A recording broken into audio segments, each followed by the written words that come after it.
مسئلہ ہے کہ کس جانور کی قربانی کرنی چاہیے۔ تو قرآن مجید فرقان حمید سے بات کو شروع کرتے ہیں۔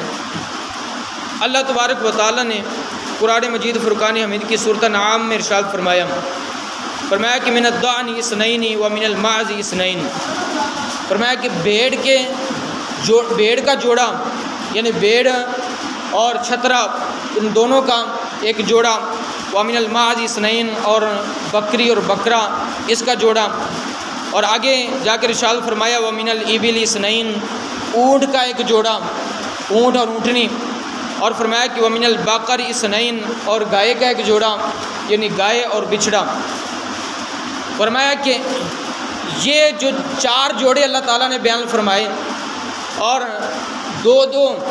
شمار کیے جائیں تو 8 جانور بن جائیں گے۔ بھیڑ اور چھترا 2 یہ ہو گئے، بکری اور بکرا یہ 4 ہو گئے، اور اسی طرح اونٹ اور اونٹنی 6 ہو گئے، گائے اور بچھڑا یہ 8 جانور ہیں۔ ان کا ذکر اللہ تبارک و تعالیٰ نے قرآن مجید فرقان حمید کے اندر فرمایا، اور قربانی انہی میں سے ہوگی، اور جو جانور ان کی جنس سے ہوگا اس کی بھی قربانی ہو جائے گی، اور جو ان کی جنس میں شامل نہیں ہوگا وہ اس کی قربانی نہیں ہوگی۔ اب مثال کے طور پہ دمبا ہے یا دمبی ہے، یہ بھی بھیڑ کی جنس میں شامل ہے، تو لہذا بھیڑ کے ذکر میں یہ دمبا اور دمبی یہ بھی آ جائیں گی، اس کی قربانی بھی ہو سکتی ہے۔ باقی جو سب سے بڑا مسئلہ وہ بھینس کی اور کٹے کی قربانی کا ہے، اور یہ تقریباً ہر سال ہی یہ سوال ہوتا ہے کہ قربانی کٹے کی جائز ہے یا جائز نہیں ہے۔ تو پہلی بات تو یہ ہے کہ سوال یہ نہیں کرنا چاہیے کہ اس کی قربانی جائز ہے یا نہیں، بلکہ سوال یہ ہونا چاہیے کہ کٹے کا گوشت حلال ہے یا نہیں۔ کیوں؟ اس لیے کہ جو دلیل دی جاتی ہے وہ یہ دی جاتی ہے کہ حدیث میں تو ذکر ہی نہیں ہے بھینس کا یا کٹے کا، تو پھر اس کی قربانی بھی جائز نہیں ہے۔ تو اصل میں حدیث میں یا قرآن میں یہ بھی تو دکھایا نا کہ جہاں پہ لکھا ہو کہ کٹا حلال ہے، تو حلال ہونے کا ذکر کہاں پہ ہے؟ تو پھر سوال یہ ہونا چاہیے کہ کٹے کا گوشت حلال ہے یا حلال نہیں ہے، تو یہ سوال نہیں ہونا چاہیے کہ اس کی قربانی جائز ہے یا نہیں۔ بہرحال یہ سوال ہوتا ہے تو اس لیے اس کا مختصر جواب وہ بیان کرتا ہوں۔ بھینس یہ کوئی آج کے دور کی نہیں ہے، بلکہ کٹے کی قربانی کا جو اختلاف ہے یہ انگریز کے دور سے شروع ہوا ہے اختلاف، اس سے پہلے یہ اختلاف کتابوں میں نہیں ملتا، اور بلکہ بعض علماء نے اس حوالے سے لکھا بھی ہے جو کئی 100 سال پہلے کے علماء ہیں کہ اس حوالے سے کسی کا کوئی اختلاف نہیں اور نہ ہمیں اختلاف معلوم ہے۔ تو پھر یہ اب اختلاف کیوں پیدا ہو گیا؟ تو اصل میں اختلاف اب اس لیے پیدا ہوا کیونکہ اب لوگوں کو لکیر کا فقیر بنایا جاتا ہے۔ حدیث سامنے رکھ کے یہ ترجمہ پڑھو، یہ آیت ہے اس کا ترجمہ پڑھو، تم عالم ہو جاؤ گے اور تم دین کو سمجھ جاؤ گے۔ تو بس جب اس سوچ پر لوگ چلنے لگے تو پھر وہ اس طرح کے مختلف اعتراضات انہوں نے کرنے شروع کر دیے۔ اب اس آیت کے اندر ذکر ہے گائے کا، اور اس کے لیے لفظ بولا گیا بقر، با قاف رام، اور کہیں پہ بقرۃن بھی ہے، اور پوری قرآن کی سورۃ البقرہ یہ گائے کے نام پر ہے، بقرہ۔ اب بقرہ عربی کا لفظ ہے، اور اس حوالے سے عربی ڈکشنری کے اندر یہ بات موجود ہے کہ جو بھینس ہے یہ بھی گائے کی ایک قسم ہے۔ چند حوالے آپ کے سامنے بیان کرتا ہوں۔ سب سے پہلے نمبر پر تفسیر در منصور اور تفسیر ابن ابی حاتم، اس کے اندر حضرت لیث بن ابو سلیم سے یہ روایت ہے، وہ فرماتے ہیں کہ بھینس اور بختی اونٹ یہ بھی انہی 8 جانوروں میں سے ہی ہے جن کا ذکر اللہ تعالیٰ نے قرآن میں فرمایا۔ تو ان 8 جانوروں میں سے کیسے ہے؟ کیونکہ بختی اونٹ یہ بھی الابل اونٹ کی جنس سے ہے، اور جو بھینس ہے یہ بقر یعنی گائے کی قسم سے ہے، تو اس لیے ان کا ذکر بھی انہی 8 میں شامل ہے، یہ ان 8 سے باہر نہیں ہے۔ تو اس تفسیر سے یہ معلوم ہو گیا کہ یہ بھینس جو ہے اس کا ذکر بھی ان جانوروں میں شامل ہے جن کا ذکر قرآن کے اندر آیا ہے۔ اب دوسرے نمبر پر علامہ نووی رحمۃ اللہ تعالی علیہ، جنہوں نے بخاری شریف کی شرح بھی لکھی ہے اور دوسرے بھی اس کو مانتے ہیں، انہوں نے اس حوالے سے کیا لکھا؟ آپ فرماتے ہیں کہ جو لفظ بولا گیا قرآن کے اندر بقر، جس کا ہم ترجمہ کرتے ہیں گائے، فرماتے ہیں کہ اس میں بقر یعنی گائے کی ساری قسمیں شامل ہیں، اور ساری قسموں میں فرمایا کہ بھینس بھی ہے، عربی گائے بھی ہے اور دربانی گائے بھی ہے۔ فرمایا کہ یہ گائے کی ساری قسمیں اس میں شامل ہیں، لہذا جو گائے کا عام جو گائے ہے اس کا جو حکم ہے اس کی نسل سے اور اس کی جنس سے باقی جتنی بھی ہیں ان سب کا وہی حکم ہوگا، اور اس میں انہوں نے بھینس کو بھی شامل کیا۔ فرمایا کہ یہ بھی گائے کی ایک قسم ہے، اور انہوں نے المجموع شرح المہذب کے اندر اس بات کو نقل کیا۔ اب یہ علامہ نووی کوئی آج کے دور کے نہیں ہیں، اور یہ کہتے ہیں کہ یہ بریلویوں نے اکٹھا نکالا ہے، تو ہم نے یہ نہیں نکالا، یہ تو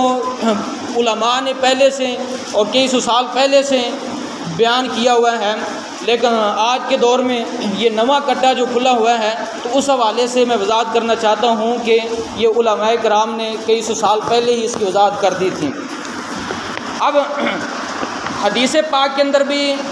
الباقرہ کا ہی لفظ استعمال ہوا ہے گائے کے لیے، کیونکہ حضور نے فرمایا کہ گائے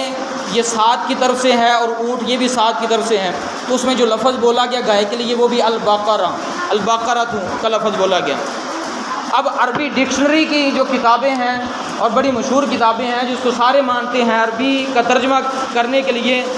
یہ جو ڈکشنری کھولتے ہیں تو اس ڈکشنری میں لسان العرب، یہ ڈکشنری جو عربی کی یہ مشہور ہے، اور اسی طرح تاج العروس یہ بھی عربی ڈکشنری یہ بڑی مشہور ہے۔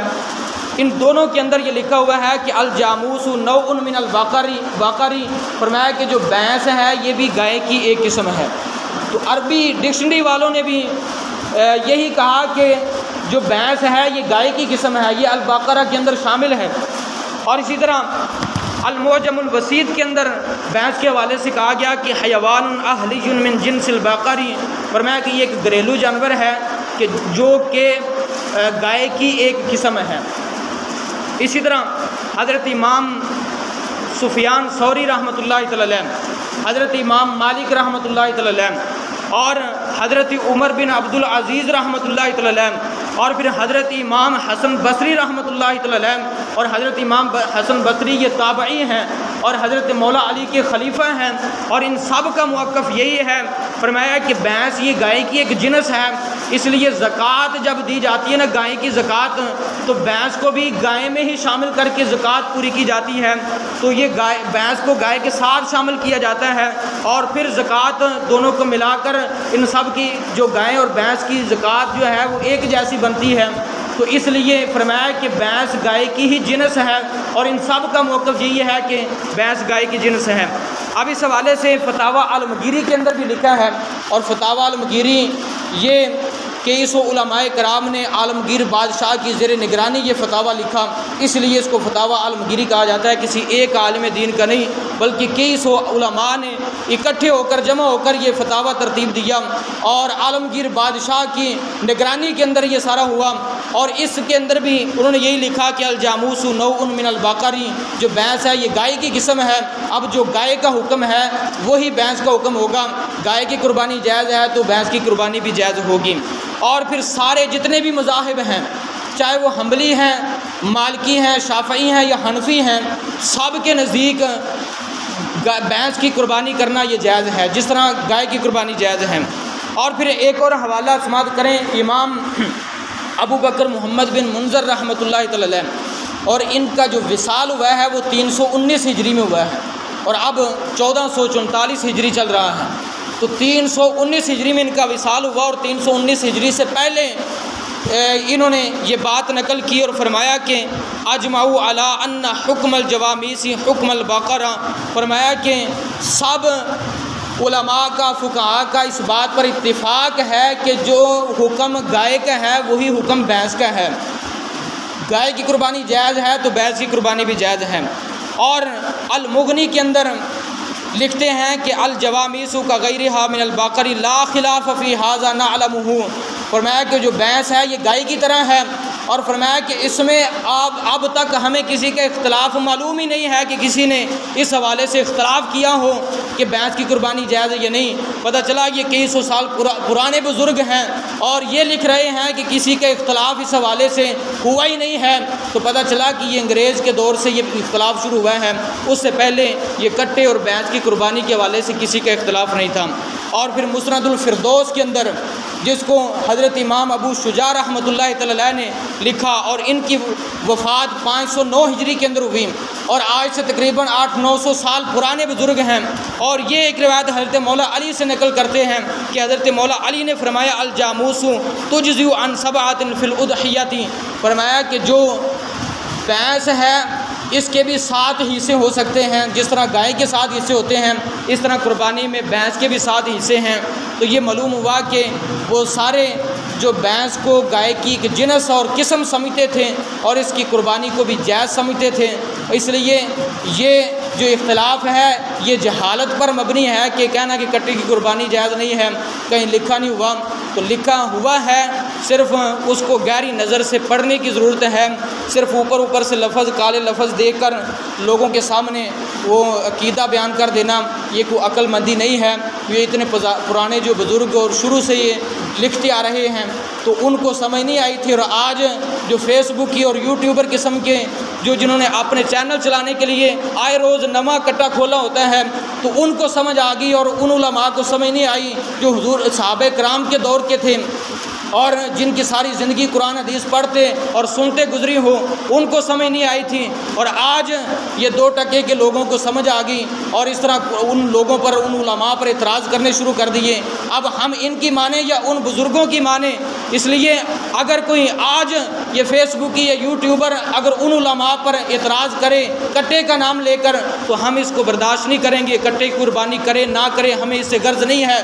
تمہیں نہیں سمجھ آتی نہ کرو، لیکن ان علماء کے حوالے سے اگر تم زبان درازی کرو گے تو پھر ہم اس کا جواب دیں گے۔ اب کسی کا دل نہیں مانتا تو وہ گائے کی قربانی کر لے، کٹے کی نہ کرے، لیکن صرف اس وجہ سے ان علماء پر اعتراض کرنا کہ انہوں نے لکھا ہے کٹے کی قربانی جائز ہے، تو اس وجہ سے ان کی گستاخی کرنا، ان کی توہین کرنا اور ان کے خلاف بولنا، اور یہ سمجھنا کہ ان کو سمجھ نہیں آئی تو ہمیں سمجھ آ گئی، تو اس کو ہم انشاءاللہ یہ برداشت نہیں کریں گے۔ اللہ تبارک و تعالی ہمیں سمجھنے کی، عمل کرنے کی توفیق عطا فرمائے۔ اب قربانی کے چند مسائل وہ رہ گئے ہیں، وہ انشاءاللہ العزیز عید والے دن انشاءاللہ وہ عید نماز سے پہلے وہ چند مسائل بیان کر دیے جائیں گے۔ اللہ تبارک و تعالی ہمیں سمجھنے کی، عمل کرنے کی توفیق عطا فرمائے۔ اور اس حوالے سے ایک مسئلہ جو ہے وہ لازمی سمجھ لیں کہ جو حصے شامل کرتے ہیں نا، تو حصے شامل کرنے سے پہلے علماء کرام سے اچھے انداز سے پہلے رہنمائی لے لی جائے کہ حصے جو دار ہیں وہ کیا واقعی قربانی کی نیت سے حصہ شامل کر رہے ہیں یا گوشت حاصل کرنے کے لیے حصہ شامل کر رہے ہیں۔ اگر ایک کی بھی نیت گوشت لینے کی ہوئی اور قربانی کی نیت نہ ہوئی تو کسی کی قربانی بھی جائز نہیں ہوگی، سب کی ثواب کی نیت ہونی ضروری ہے۔ اور پھر کوئی ایسا بد مذہب بھی اس میں شامل نہیں ہونا چاہیے کہ جس کی گستاخیاں اور عقیدہ کفر تک پہنچا ہوا ہو۔ اگر ایسا کوئی ہوا بد مذہب تو پھر بھی کسی حصے دار کی قربانی نہیں ہوگی۔ اس لیے یہ سال بعد یہ عمل کرنا ہوتا ہے، اور پھر اب تو اتنا سستا بھی نہیں ہے، تو اس لیے اس میں احتیاط ضروری ہے۔ اللہ تعالی ہمیں سمجھنے کی، عمل کرنے کی توفیق عطا فرمائے۔ آمین بجاہ